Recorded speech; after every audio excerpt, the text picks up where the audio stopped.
Hello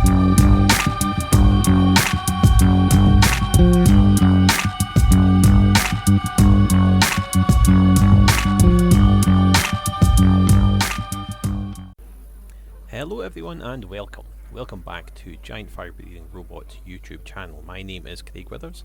I'm editorial director for video games for Giant Fire Breathing Robot, and today we will be once again looking at Hearthstone.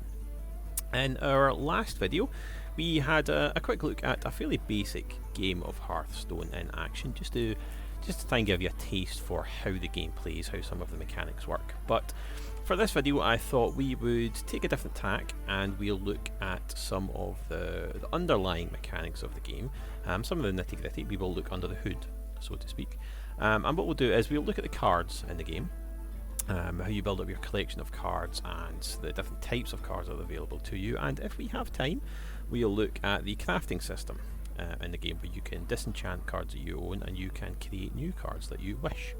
So from the main screen here of the game, you go to your collection, surprisingly enough.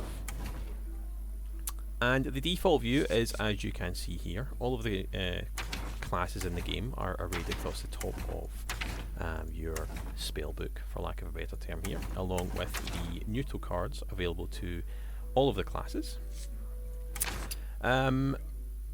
There are basically there are two types of cards in the game. There are basic cards and there are expert cards. I touched on these last time. The basic cards are the cards which are specific to each of the 9 classes in the game, and they are unlocked as you level up from level 1 to level 10. You can tell the basic cards because they don't have a gem in the middle of them, unlike expert cards. Expert cards are available only from you can only craft them, or you can get them through booster packs which you buy from the in-game store or win through the arena. But we'll come to those in a later episode. As I say, the default view of your spellbook is to show you all of the cards available, all of the sets you can see down here. And click this, and this gives you 4 options. These 2 down here should say basic cards and expert cards. Unfortunately, as I said before, Hearthstone is still in a beta, so things can still be a wee bit flaky, but you have to take my word for that. So click on this first one here, and that takes us to the basic set. Now, as I say, you can see none of these cards here have a gem in the middle of them here. And if you right click on any of them, you'll see down here it tells you the card is soulbound, which means you cannot disenchant it and you cannot craft any more. Not that you would want to craft any cards above 2, as you can only ever have 2 of any card in a deck at any given time, so any more than that is wasteful. I don't actually think the game even allows you to craft any more than 2, so that seems a bit silly to have them there, but that's me just being pedantic. So you can see here some of the classes I have not unlocked all of the basic cards for them. At the moment I only have Druid, Mage, Priest and Warrior up to level 10. I have barely touched on any of the other classes, but you can see there all of the Priest ones, all of the Warrior ones, all of the Mage ones. You see a golden card there, and the Druid cards with again another golden card. Golden cards in game have no effect, no additional effect when compared to the non-golden cards. They are quite literally Hearthstone's equivalent of finding a foil or a shiny card in a real-world trading card game. Again, as the golden cards, as with the regular cards, you cannot disenchant them, you cannot craft new ones of them. They are there purely just to show off. Some of them you will use. Healing Touch is a solid card for Druids. You will almost certainly use that. If you don't, you better have a very good reason why not. What was the other one I had? In Mage, Arcane Intellect. Again, you should almost certainly have that in any Mage deck that you make. So, golden cards. Once you get to level 10 with a class, you can keep leveling that class up. I think once you reach level 15, you are rewarded with a golden card, and then I believe it's 18, maybe 20, I can't remember, but regardless, you do earn golden cards, golden versions of the basic cards as you continue to level the class up. Again, you don't have to. These are just purely for vanity's sake, essentially. So that's the basic cards. Just because these are basic, before I move on, Calling them basic makes them sound as if they are, they're not very good. Some of these are excellent cards. Are cards you will use all the time. As I say, Healing Touch, almost certainly have that in a Druid deck. Claw, again, fantastic card.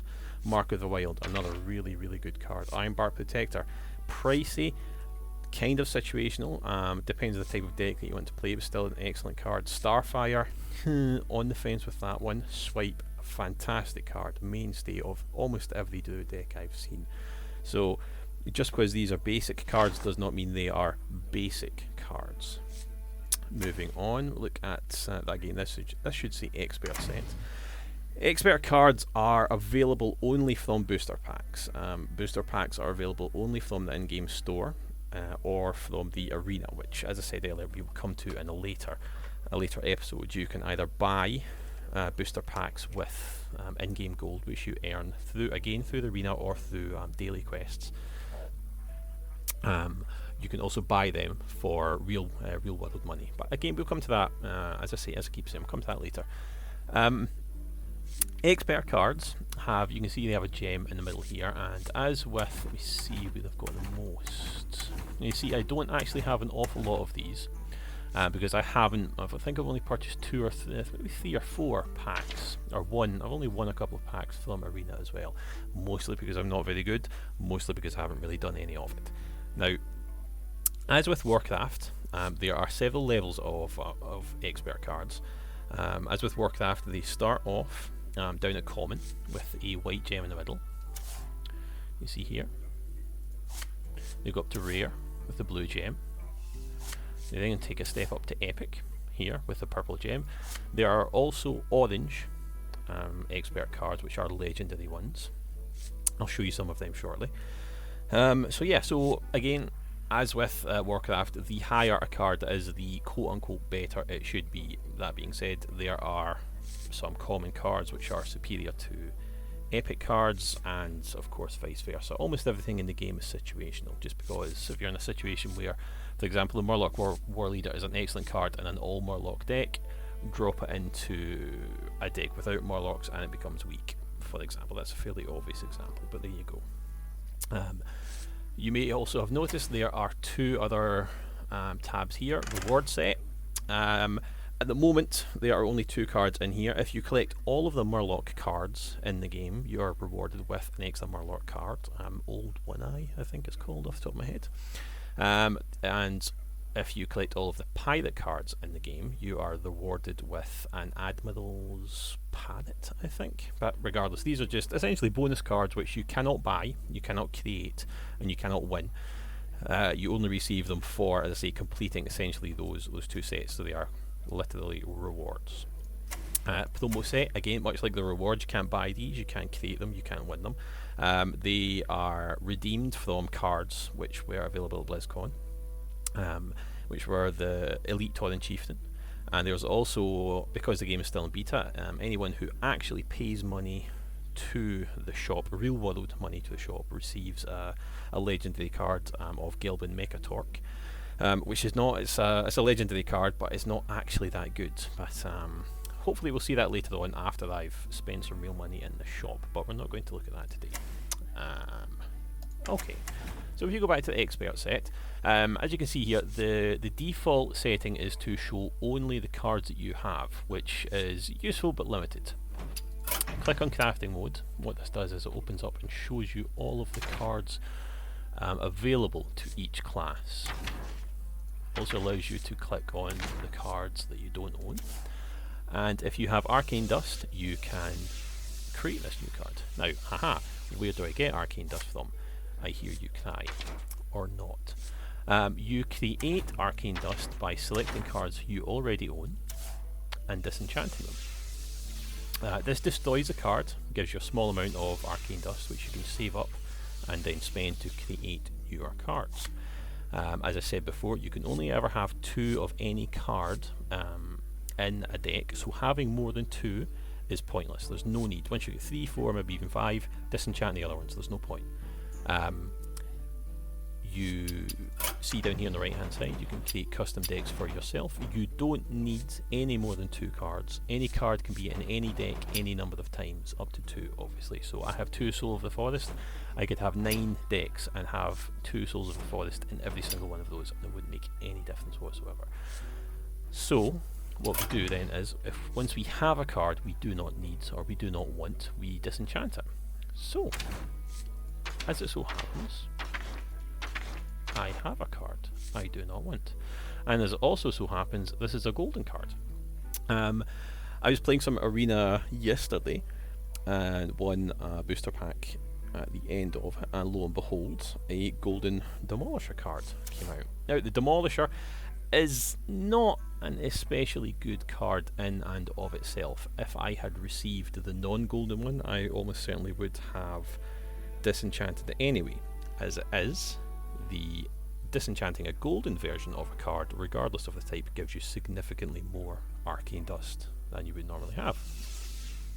So, for example, if I had the normal version of the Demolisher, which is a rare card, if I disenchanted it, it would give me 20 arcane dust. Disenchanting the golden version gives me 100 arcane dust. It's a similar situation for all of the other cards. Disenchant an epic one, this Blood Knight for example, will give you 100 arcane dust. If we click over to see the golden version of it, and try and find it once again, saying that, I've lost it. There we go. That's going to give me 400 arcane dust. So it's not fixed. For example, if you disenchant a regular common card, it gives you 5 dust. Disenchanting the golden version, it gives you 50. So that's a 10 times amount. If you disenchant a rare, it gives you 20 arcane dust. Disenchanting the golden version of it gives you 100, which is a 5 times increase. So it varies on each level. I'm not going to go through each of them and bore you senseless, but what I'll do is, for now, keep in crafting mode actually.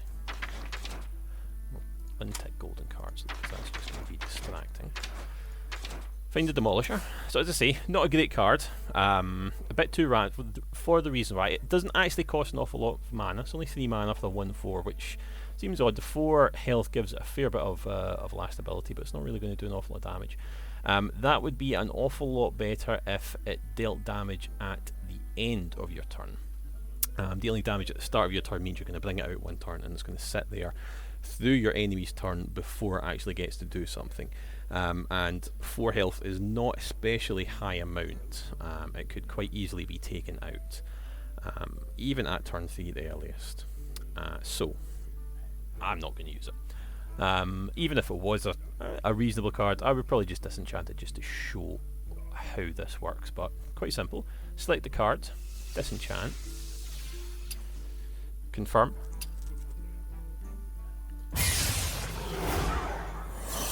kaboom. There we go, 105 mana, 105 arcane dust, sorry. Okay, there you go.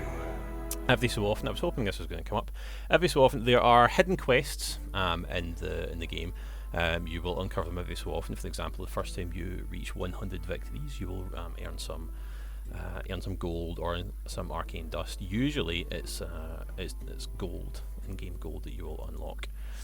So that's quite handy. That actually gives us a wee bit more.